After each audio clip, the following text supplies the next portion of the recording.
ایک آدمی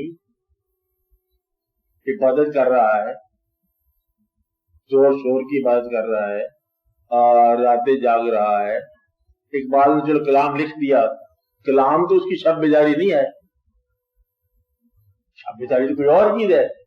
کلام تو ایک چھوٹا سا ریکارڈ ہے، اس کا تھوڑا سا ریکارڈ ہے. اگر یہ راز آپ کو سمجھ آ جائے نا تو آپ کو بہت ساری دقتیں حل ہو جائیں. کیا بات سمجھ آ رہی؟ سمجھانے کی کوشش کر رہے ہو؟ خود سمجھنے کی کوشش کر رہے ہو؟ خود سمجھے بات ہو کیا ہے کہ جو ریکارڈ ہے، جس ذات کا ریکارڈ ہے، اس ذات کا شعور ریکارڈ سے نہیں ہو سکتا.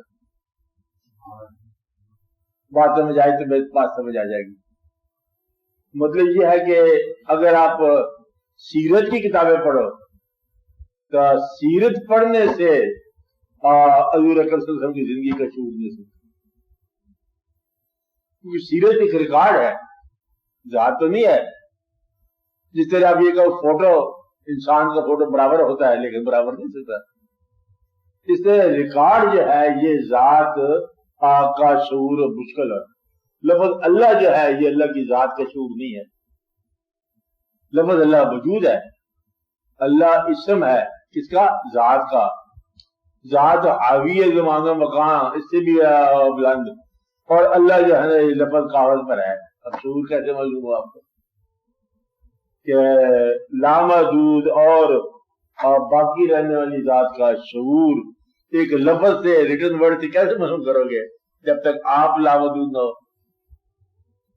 آپ بات سمجھے؟ یہاں سے مسلمانوں کو دقت ہوئی کہ اللہ کا علم مسلمان نے فانی سے اگر لیا ہے تو علم نہیں ملے گا. باقی کا علم فانی سے نہیں مل سکتا نا. اور اگر کہیں باقی سے لیا ہے تو پھر کچھ علم معلوم ہوگا. تو بقا کے نہ جاننے والا اللہ کا علم نہیں دے سکتا. خدا تو اس کو بیان ہی نہیں کر سکتی. جو بچہ رہنے والا ہے اس کو فنا کیسے بیان کرے گی؟ مر جانے والے نے زندہ رہنے والے کو بیان کیسے کرنا ہے؟ اچھا جو سونے والا ہے وہ جاگنے والے کو کیسے بیان کر سکتا ہے؟ اس طرح حضور اکرم صلی اللہ علیہ وسلم کی زندگی جو سیرت میں موجود ہے، یہی ساری زندگی تو ہو نہیں سکتی نا. یہ تو وہ ریکارڈ ہے جو معلوم ہے، اور جو لامعلوم ہے وہ یہ دن کی زندگی کا ریکارڈ ہے، رات کی زندگی کا ریکارڈ نہیں ہے. اور رات کی زندگی جو ہے وہ پوری موجود ہے کہ آپ ابھی اس کو مکمل پڑھیں گے آپ کو پتہ چل جائے گا کہ ایک رات کی زندگی ہے، ایک بیداری کا عالم ہے.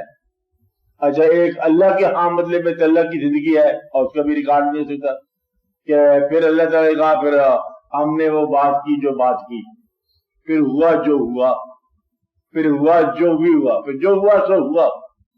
اب یہ بات جو ہے نا آپ کے ریکارڈ میں نہیں آئی، اور ہم نے اپنے بندے پر نازل کیا جو ہم نے نازل کیا. اب یہ وہ بندہ جانے اور بندے کو لے جانے والا جانے، یہاں کی بات ختم ہو جاتی. اس لیے ریکارڈ میں آنے والی بات سے آپ اس ریلیشن کو یا اس ذات کو یا لے جانے والی ذات کو یا جانے والی ذات کو آپ معلوم نہیں کرتے. جہاں سے آئی دقت سب لوگوں کو کہ ان لوگوں نے علم کو کتاب سے حاصل کیا اور پھر وہ علم جو ہے وہ مشاہدے میں نہیں آیا.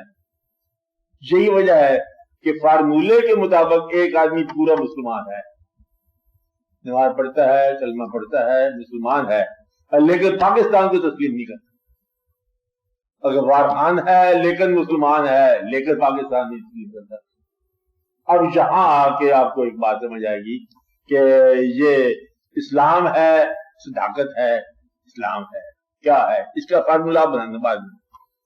کچھ لوگ ہوتے ہیں جو اسلام کے نام پر باقی مسلمانوں کو جہنم کی آگ کی طرف جھونکتے ہیں کہ تمہارا سب کا بیڑا غرق ہونے والا ہے، کیونکہ مسلمان صرف وہی وہ ہے اپنے آپ کو سمجھتے ہیں. نتیجہ یہ ہوا کہ وہ بھی اس کا منشا الہی نہیں سمجھ سکا. جو آپ دعا کہتا ہے کہ تمہارا لوگوں کا کیا بدلے میں ہوتی کیا نور. جس نے اسلام کے نام پر قوم کو گمراہ کیا اس کی بھی بخشش کا مشکل ہو گیا کام، اور جس نے اسلام سے دور رہنے کا نعرہ لگا دیا اس کا بھی بخشش کا کام مشکل ہو گیا. مطلب یہ ہے کہ اسلام پر چلنے کے لیے اپنی منشا ترک کرنے کا نام ہوگا. جن لوگوں نے اپنی منشا کا مداخلت کی ہے اور انہیں لوگوں نے نقصان پہنچایا. اب آپ گھبرانے بغیر بات سن لو. جن لوگوں نے جماعتیں بنائی سیاسی اسلام کو لے کر، یہ اپنی مرضی ہے، یہ ہماری مرضی نہیں ہے. مقصد ہے کہ خاکسار موومنٹ، اللہ ان کو سب کو شہید شہادت جیسے ہوئی ہے ان کو اللہ بخشے سب کو. مقصد یہ ہے کہ ایک جماعت کو ایک انداز سے چلایا، ایک منصوبے کے ساتھ چلایا، اپنی قوت کو اپنی جماعت کے رخ کو مرتب کرنے میں لگایا، اور باقی جو کراؤڈ تھا مسلمانوں کا ہجوم تھا اس کو نظر انداز کر دیا، اور نتیجہ یہ ہے کہ ایک فرقہ بننے سے اجتماعی زندگی دقت میں آ گئی. میری بات سمجھا رہی ہے آپ کو؟ فرقے بنانے والا آدمی اگر تو اللہ نے اس کو کہا ہے تو بنا، تو ہم اس کا کچھ نہیں کرتے. اگر خود بنایا ہے تو یہ اچھا نہیں. آپ کو بات سمجھ آ رہی ہے؟ تو وہ لوگ جو خود اپنے ذہن سے اپنے لیے ایک دینی فرقہ بشکل سیاست بناتے ہیں، اس کی ذمہ داری ان پر ہے. اور اللہ تعالیٰ اگر مطلب قائد اعظم کو دین اور سیاست کا کوئی شعور عطا فرماتا ہے تو یہ اللہ کی کام ہے، اس میں دقت والی کوئی بات نہیں ہے. آپ لوگوں کے ذمہ یہ کام ہے کہ یہ سوچو کہ یہ جو جماعت ہے یہ بنانے والا اپنے ذہن سے بات کر رہا ہے یا اس میں منشا الہی ہے. اگر منشا الہی نہ ہو تو اس سے بھاگ دو. ایک بات یہ سمجھ آ گئی آپ کو کہ یہ کیسے منشا ہوتا ہے. ایک اور جماعت، وہ جماعت جو ہے اس کا تعلق تبلیغ سے ہے. خوبصورت جماعت، خوبصورت تبلیغ، لیکن یہ پارٹیشن کو قبول نہیں کیا. اب مقصد یہ ہے کہ یہ مسلمانوں کا یہ نظام جو ہے یہ اعلیٰ حاصل کیا اس کا سینٹرل آفس آج انڈیا میں ہو.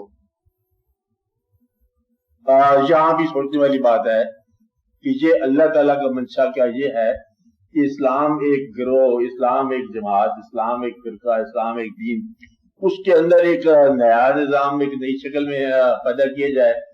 تو وہ کیا اسلام کی خدمت ہے یا اسلام کے ساتھ مخالفت ہے؟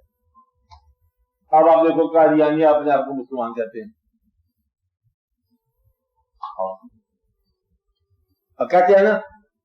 اب یہ جو ہے یہ پھر کیا دقت ہے؟ اور مسلمان کہتے ہیں اور باقی جو جمیع المسلمین ہے انہیں مسلمان نہیں کہتی.